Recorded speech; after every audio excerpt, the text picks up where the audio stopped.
ಪೌರಾಯುಕ್ತೆ ಅಮೃತ ಅವರಿಗೆ ನಿಂದಿಸಿ ಪ್ರಾಣ ಬೆದರಿಕೆಯೊಡ್ಡಿದಂತಹ ಕೇಸ್ ಇದು. ರಾಜೀವ್ನನ್ನ ಬಂಧಿಸದೆ ಹೋದರೆ ಶಿಡ್ಲಘಟ್ಟ ಬಂದ್ ಮಾಡ್ತೀವಿ ಎನ್ನುವಂತಹ ಎಚ್ಚರಿಕೆಯನ್ನ ಬಿಜೆಪಿ ಜೆಡಿಎಸ್ ಮುಖಂಡರು ನೀಡ್ತಾ ಇದ್ದಾರೆ. ಪೊಲೀಸರಿಗೆ ಎಚ್ಚರಿಕೆ ಕೊಡ್ತಿದ್ದಾರೆ. ಕಾಂಗ್ರೆಸ್ ಎಲ್ಲಿಂದ ಎಲ್ಲಿವರೆಗೂ ಹೋಗ್ತಾ ಇರತಕ್ಕಂಥದ್ದು ಇವತ್ತು ಇಡೀ ನಮ್ಮ ರಾಜ್ಯ ನೋಡ್ತಾ ಇದೆ, ಇವತ್ತು ದೇಶ ನೋಡ್ತಾ ಇದೆ. ಶಿಡ್ಲಘಟ್ಟ ಇರ್ತಕ್ಕಂಥ ವ್ಯವಸ್ಥೆ ಇವತ್ತು ಮಾಡಿರ್ತಕ್ಕಂಥದ್ದು ಖಂಡನೀಯ.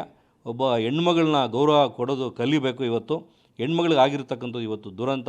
ಯಾವುದೇ ಕಾರಣಕ್ಕೆ ಇದಕ್ಕೆ ಕಾನೂನಾತ್ಮಕವಾಗಿ ಏನೆಲ್ಲ ಇದೆ ಆ ಕಾನೂನು ಕೈಗೆ ತಗೋಬೇಕು ಕಾಂಗ್ರೆಸ್ಸು. ಸಿದ್ದರಾಮಯ್ಯನವರು ಕರೆಕ್ಟಾಗಿದ್ದೀನಿ, ನಾನು ಇವತ್ತು ದೇವರಾಜ ಅರಸ್ನ ಇರ್ತಕ್ಕಂಥ ಅವರ ಅವಧಿನ ನಾನು ಇವತ್ತು ಬ್ರೇಕ್ ಮಾಡಿದ್ದೀನಿ, ನಾನು ಮುಖ್ಯಮಂತ್ರಿ ಅಷ್ಟೊಂದು ದೊಡ್ಡ ಮಟ್ಟಿಗೆ ಬೆಳೆದಿದ್ದೀನಿ ಅಂತಕ್ಕಂಥ ಎಲ್ಲರೂ ಜನ ಹೇಳ್ತಾರೆ, ಅವರು ಹೇಳ್ತಾರೆ ಅಂತ ಹೇಳಿದ್ರೆ ಇವತ್ತು ಇದರಲ್ಲಿ ತೋರಿಸ್ತಾರೆ. ನಾವು ಇವತ್ತು ಬಿ ಜೆ ಪಿಯವರ ವಿರುದ್ಧವಾಗಿ ಇವತ್ತು ಏನು ದ್ವೇಷ ಭಾಷಣಕ್ಕೆ ಏನು ಮಾಡಬಾರ್ದಾಗಂತ ಹೇಳ್ತಕ್ಕಂಥದ್ದು ಒಂದು ಮಸೂದೆ ಥರ ಕೊಟ್ಟಿದ್ದಾರೆ.